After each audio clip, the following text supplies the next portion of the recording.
Wisdom uninvested in labor is wasted. How do you turn nothing into something? Here's how you start. There's 3 steps to it. Number 1, imagination. So imagination starts to change everything. Now, imagination is not tangible, but it is almost real. It's not real, but it's almost real. But it's hard to say that imagination is nothing. But it's nothing in terms of tangible. It's not tangible yet. And you always have to say yet. Imagination is not tangible yet. But it is the beginning of turning nothing into something. It's the beginning of turning nothing into reality, imagination. So the hotel I'm staying in next door was once in someone's imagination. Imagination is the ability to see things that don't yet exist, the ability to see what does not yet exist. Imagination is real in the sense that it affects. It'll affect your behavior, it'll affect your enthusiasm, it'll affect your emotions. It's real in that sense, but it's not real in the tangible sense. But to turn nothing into something, you start with imagination. Next is faith, to believe that what you imagine is possible. How do we start to strengthen our belief in that what we imagine is possible to turn it into reality? And there's 2 or 3 ways. One is to believe your own testimony. If you've done it before, why couldn't you do it again? If you've done it once, couldn't you do it the second time? Why not believe in your own testimonial? If I did it before, I can do it again. I was rich by age 31 and broke by age 33. But now my question was, could I do it again? And the answer was yes, of course. I lost the money, but I didn't lose the skills. And that's what's important about personal development. You can lose the money, but not the skills, so who cares about the money? Unless it's getting late, right? And you're like 90 and, it's a little difficult to go back to the streets. But hey, once you've got the skills, you own the skills.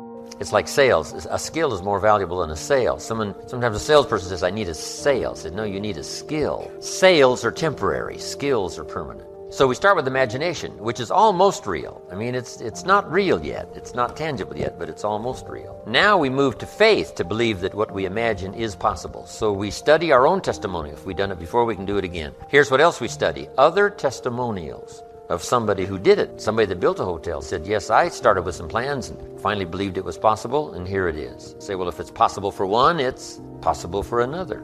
In fact, sometimes when we hear the testimonial, here's how they finished. If I can do it, you can do it. See, that's a classic testimonial that gives us now what we call faith. And one of the ancient wise writers said, faith is generated by what we hear. Faith is generated by what we hear. The vocabulary of what we hear, the vocabulary of what we read, that generates faith to believe that it's possible. Now, faith is not reality. You can't say faith is nothing because it affects. It's like radiation. To us, it's nothing because it can't be seen. But radiation is so powerful it can kill you, right? You can't see it, but it has an incredible effect. And that's true of faith. Faith can't be seen, right? With the natural eye, it can't be seen, but it has an incredible effect on your attitude, on your behavior, on your disciplines, on your work for the day, and all the rest. So faith is tangible in that sense that it affects the emotions, it affects the drive. But we still don't have a hotel. Even though the imagination is very powerful and even though faith is very real, we still don't have a hotel. Because faith is not a hotel. Now it's almost. It is so close. Here's what one writer described faith. Faith is a substance of hope. Now it's not a substance like a brick being a piece of the hotel, but it's almost. It's so close, it's substance. And the writer also said it's so close, it's evidence. Now, not evidence you can see, but tangible evidence that's just as real as all of our human experiences that can't be touched, can't be seen. It's called the unseen magic. Language is the unseen magic. It can't be seen. The words can't be seen as they're transmitted from the speaker to the one who listens, but it can have a profound effect. That means it's more than nothing. Language is more than nothing, but to create something out of nothing, we start with imagination, then we move to faith, which believes it's possible, which is almost real. I built my first home for my family in Idaho many years ago. And before I started this home, to construct it, I used to take my friends out to the vacant property. And I would take them on a tour through this house. Do you believe that? I would say, this is the living room. It's got a fireplace here. It's brick. And then come around here into the family room. Another fireplace, see-through. On this side it's stone, on this side it's brick. I would walk them through the 3-car garage. Isn't that true though? Faith and imagination is almost. It's called evidence and substance. Now it's still not tangible, but it's not far from tangible. But now here's what we do with faith and imagination. We deposit it in disciplines and activity. because faith without the activity serves no useful purpose. Imagination without the activity to translate it into reality serves no purpose. But wisdom and faith deposited in activity creates reality. The reality of a career, the reality of a hotel that wasn't there. Then this is a bit of a time management that will sort of translate into time management. Question goes like this: when should you start building the hotel that you've imagined and now believe that it's possible? When should you start? And here's the answer: as soon as you have it finished. You just got to remember that. You wouldn't start building a hotel unless you had it finished. Because if you start building something, somebody says, what's this going to look like? You say, I have no idea. See, they'd take you away to a safe place. No, the reason you start is because it's finished. So here's what we teach in time management. Don't start the day until you have it finished. You've got it laid out. Plenty of room for improvising, plenty of room for spontaneity, but you finish the day and then you start the day. You finish the week, then you start the week. But you shouldn't start building the hotel until you have it finished. Is it possible to finish it before you start? And the answer is yes. It would be foolish to start unless you had it finished. Unique things to remember. Now, here's what now turns wisdom and faith into reality, and that's activity, muscle.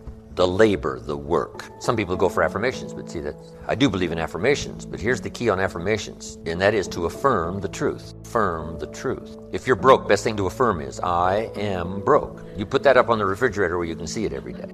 It'll drive you to sign up for a class to learn a skill so that this doesn't happen anymore. Now, if that doesn't do it, reaffirm and put this up there. I'm 40 and broke. That's a lot more alarming. And if that doesn't work, put this up there. I live in America and I'm 40 and I'm broke. Something is wrong. Not with the country now. You don't have to build a raft. You don't have to build a raft and go to another country. Something might be wrong with your philosophy, your policy, your plan, and your strategy. So, affirm, yes, but always affirm the truth. Here's what the old prophet said. The truth will set you free. Truth, to correct old errors in judgment. That's the freedom of the truth. Because if you don't speak the truth, then you're likely not to correct the errors in judgment. If something's wrong, but you say, hey, it's fine, it's fine, it's fine, how are you going to correct the errors in judgment that made it wrong? See, you can't say it's fine, it's fine, it's fine, and finally it turns out to be fine. Say, no. The only way to go from wrong to fine is not by affirmation. The way to go from wrong to fine is to figure out where the errors in judgment were by speaking the truth. Something's wrong here, finding out what's wrong, making the changes. Now it can go from wrong to fine. Here's a good phrase. Affirmation without discipline is the beginning of delusion. Now, here's what else the truth does. First, it sets you free to correct old errors in judgment. Here's what else it does. Helps you.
To set up new, easy disciplines, to turn wrong into right, to turn lack into prosperity, to turn skepticism into faith. Now, let me give you the secret now to creating a hotel. The final secret is discipline. But in order to turn wrong into right, we must speak the truth, because only the truth will set you free.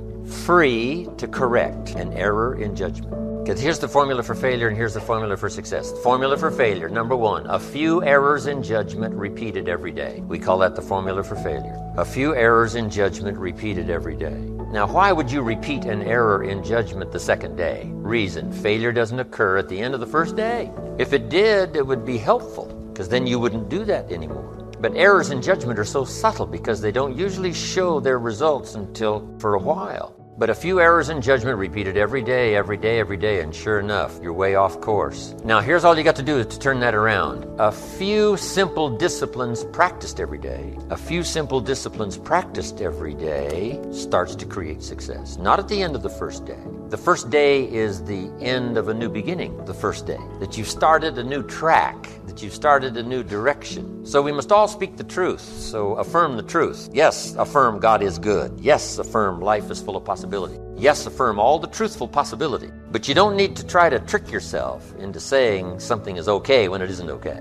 Some people say every day in every way I'm getting better and better. And if that's not true, see, that we call that delusion. If it's not true, if it is true, then it's wonderful, it's fabulous, we should celebrate. But if it's not true, every day in every way I'm getting better and better. See, if that's not true, then it is an affirmation that's destructive. So just affirm the truth. The truth is I lack some skills to multiply my income by 10, which I wish to do in the future. I need to learn the skills. Affirm that you don't have the skills, so that it'll drive you to get the skills because you want to multiply your income by 10. Yes, it is true. All things are possible to the believer. It is true. Errors in judgment lead to devastation. We don't just need the truth. We need the whole truth and nothing but the truth. Here's what we don't need. Delusion. You don't need delusion in order to try to make